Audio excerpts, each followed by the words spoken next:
Maligayang pagbalik sa ating channel mga kadyani. Ito po ang inyong lingkod, kadyani ng John Go TV. At ito ang Johnny Depp, usapang utang, usapang cola. So, sa mga newbies po, please paki-subscribe na po. At sa mga legit subscribers ko po, sa mga loyal subscribers ko po, maraming pong salamat muli sa inyong pagtitiwala at pagtangkilik dito sa ating channel. Pasensya na po kayo kung hindi ko po kayo sasagot talaga sa inyong mga katanungan agad-agad. Gawa nga po ng ako busy sa maghapon. At pasilip-silip lang po ako sa pamseg natin. Pero iniisa-isa ko naman po, sakasakaling kaya kong sagutan ng isang video, gagawin na lang po natin para kahit paano hindi naman po nasasayang ating mga pagtatanong dito sa ating channel. So mga kadyanin, pindot na po yung thumbs up sign, pakikalat na rin po yung videos natin para may-share sa iba't ibang mga klase ng mga OLA victims na merong depression or stress na sa ginagawa ng mga OLA na ito. At pakihit na po yung notification para lagi po kayong updated sa mga videos na ginagawa natin dito about sa unfair debt collection practices, harassments na ginagawa ng mga online lending apps. So yun, meron dito katanungan po doon sa OLA update natin na bakit nasa Play Store pa rin ng mga OLA kahit may mga nakasampang kaso na. Ito yung tanong ni shoutout po sa iyo Ma'am Angelica Lumanglas 5448. Sir, ano na po nangyari kay na Wow Pera, Zip Peso, Lemon Loan, Balo Loan na ni-read? Pwede ba yun di nabayaran or na-settle na ba nila yun sa SEC? Yun, medyo magandang katanungan po yung ano ba yung nangyari doon sa mga na-raid na yan nung last year. Nakasama nga po si Mr. Rendon Labador, na kasama rin ng PNP, anti-cybercrime that time doon sa may Makati. So yun, ano nga ba nangyari dito? Ang pagkakahuling balita ko is sa balita sa mainstream ba, nabasa ko lang sa isang tabloid or sa isang TV news, tapos ang sinabi is, parang sinampahan daw ng kaso yung mga empleyado, hindi yung kumpanya. Yung mga empleyado ang sinampahan ng kaso, kabilang na yung mga Chinese at Malaysian national na kasama doon sa 300 na halos 300 katao na empleyado niyan ng apat na OLA niyan. Kasi ang pagkakaintindi ko sa sinabi ni Captain Sabino that time na yung Golden Coin ay parang i-apply pa nila. Kumbaga meron pa lang silang ma-requirements para mag-apply dahil nga iba po yung pangalan nila na lending company at hindi po yung Golden Coin. Kumbaga yung pa lang yung gagamitin nila para siguro magkaisa na yung apat na OLA na yan kasi magkakaiba yun, diba? Kasi yung Lemon Loan at saka yung Wow Pera parang flash cash ang alam ko Zip Peso, tsaka to si Bali Loan ng alam kong Treasure Bowl. Hindi, baka naguluhan lang ako Hindi ko pa ulit kasi nakikita sa Play Store. Biglaan po kasi to hindi nga ako gumawa ng video kagabi. Ito ngayon lang po ako gumawa para magkaroon tayo ng kasagutan sa mga ganong tanong. Pero ang alam ko is magkaiba talaga sila ng mga lending companies. Yun po. Kasi nagawa ko naman doon ng video. Pero kung ito ba yung nabayaran o settle ba sa SEC?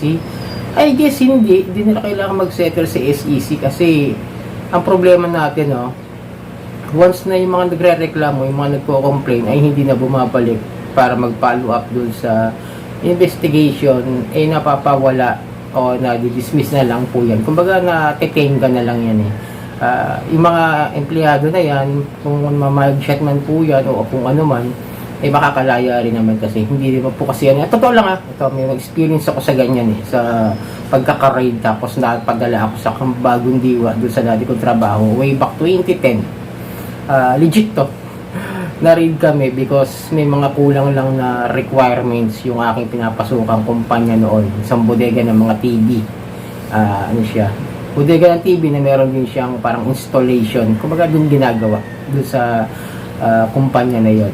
Dito lang yun sa Caloocan.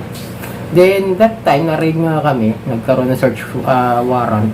Then napatunayan nga na mayroong mga kulang na mga requirements like the DTI seal ba yun?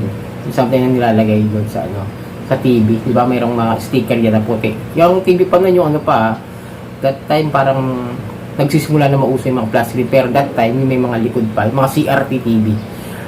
And then nahuli nga kami na search warrant na raid, nakuha yung mga ilang gamit at yun nga, pinagkukumpiska yung mga ilan na yung kasya doon sa mga kanilang dinalang mga sasakyan.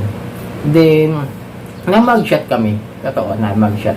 I-example ko lang sa akin kasi ganito rin yun pwede mangyari doon sa mga empleyado ng Wow Pera, Zip Pesos, Lemon, tsaka Balilon. Na mugshot kami, but after that, maghapon lang kami ron, in-interview, nagkaroon ng mga parang investigation, tanong hanggang sa dumating yung point na nagkaayos yung manager at yung kapulisan, parang nagkaroon lang ng usapan. Kasi gano'n naman yun kasi yung mga nagko-complain doon is hindi naman nagpunta. Yung mga nag-complain kasi mga informer lang din nila. Kumbaga parang ganito yung nagiging problema dyan Pag nagkausap na at kung sakasakali bago pa umabot sa korte or something like that at nagkakaayos na minsan na para magka-absueltuhan na is parang alam nyo na ibig sabihin ka nagkakausap na lang sila. Ibig sabihin nagkakausap na lang sila para hindi matuloy yung kaso at gagawa nila ng paraan na ayusin na lamang bago pa umabot sa ganyan kasi nga mas malaking problema pag umaabot sa korte. Kaya pagdating doon, minsan ganoon yung nangyayari, nagkakausap na lang. Then, yun nga, by that time, siguro maghapon din kami, pero wala sa 24 hours yung pagkaka-detainee namin doon sa may camp, bagong diwa, sa Taguig. Gabi rin, nakaalis din kami.